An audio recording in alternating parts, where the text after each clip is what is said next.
राम राम। कैसा होगा कलयुग का अंत? कैसा होगा वह समय जब कलयुग अपने चरम पर होगा?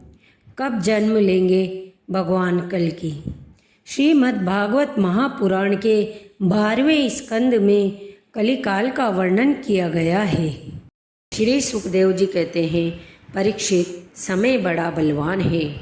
जो जो घोर कलयुग आता जाएगा, त्यों त्यों धर्म, सत्य, पवित्रता, क्षमा, दया, आयु, बल और स्मरण शक्ति का लोप होता जाएगा।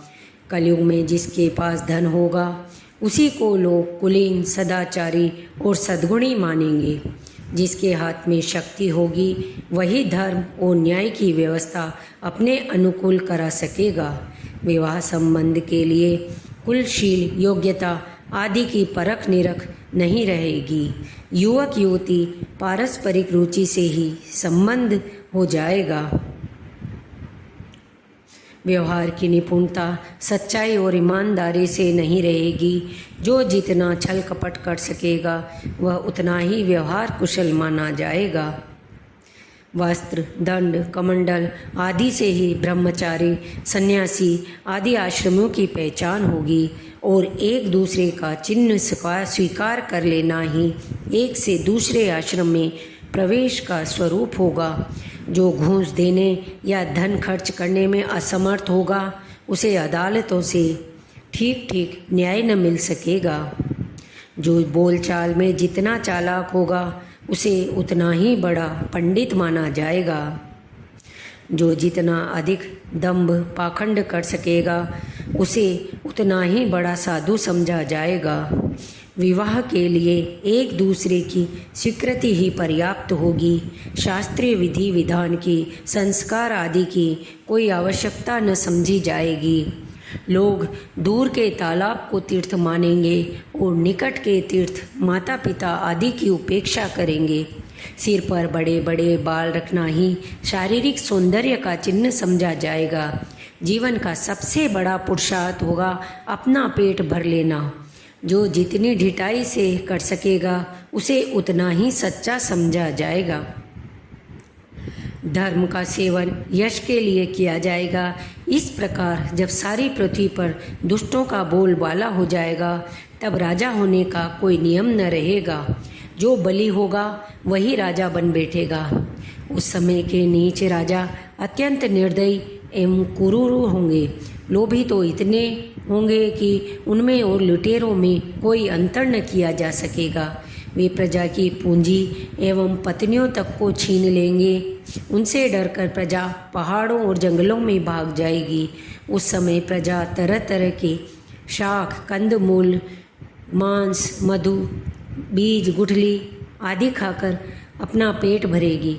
कभी वर्षा न होगी, सूखा पड़ जाएगा, तो कभी कड़ाके की सर्दी पड़ेगी, तो कभी पाला पड़ेगा।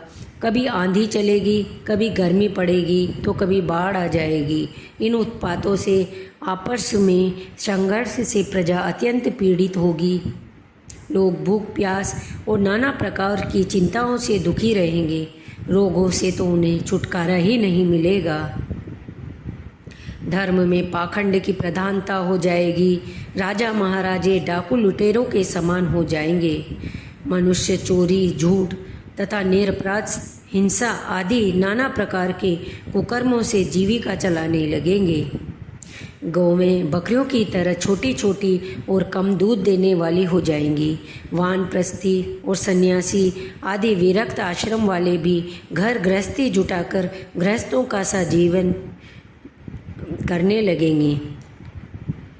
जिनमें वैवाहिक संबंध है उन्हों को अपना संबंधी माना जाएगा। धान, जौ, गेहूँ आदि धान्यों के छोटे छोटे पौधे हो जाएंगे। वृक्षों में अधिकांश शमी के समान छोटे और कटीले ही वृक्ष रह जाएंगे।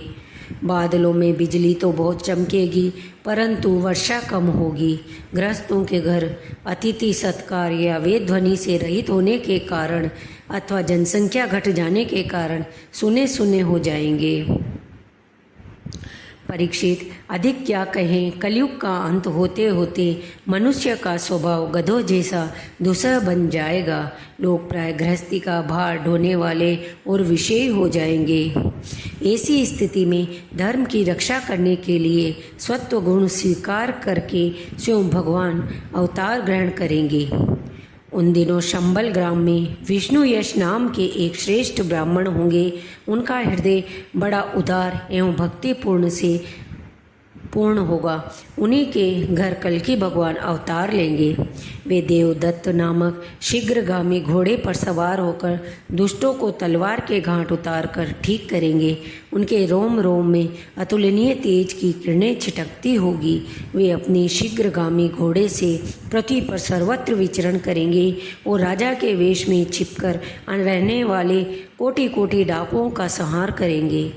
प्रिय परीक्षित, जब सब डाकुओं का संहार हो चुकेगा तब नगर की और देश की सारी प्रजा का हृदय पवित्रता से भर जाएगा, क्योंकि भगवान कल्कि के शरीर में लगे हुए अंगराग का स्पर्श पाकर अत्यंत पवित्र हुई वायु उनका स्पर्श करेगी और इस प्रकार वे भगवान के शिव विग्रह की दिव्य गंध प्राप्त कर सकेंगे। उनके पवित्र हृदयों में सत्व मूर्ति भगवान वासुदेव विराजमान होंगे। फिर उनकी संतान पहले की भांति हष्ट पुष्ट और बलवान होने लगेगी। भगवान जब कल्कि के रूप में अवतार ग्रहण करेंगे उसी समय सतयुग का प्रारंभ हो जाएगा। जिस समय चंद्रमा, सूर्य और बृहस्पति एक ही समय एक ही साथ पुष्य नक्षत्र के प्रथम पल में प्रवेश करते हैं, एक राशि पर आते हैं, उसी समय सतयुग का प्रारंभ होता है। ओम नमो भगवते वासुदेवाय। धन्यवाद। कृपया मेरा चैनल सब्सक्राइब करें।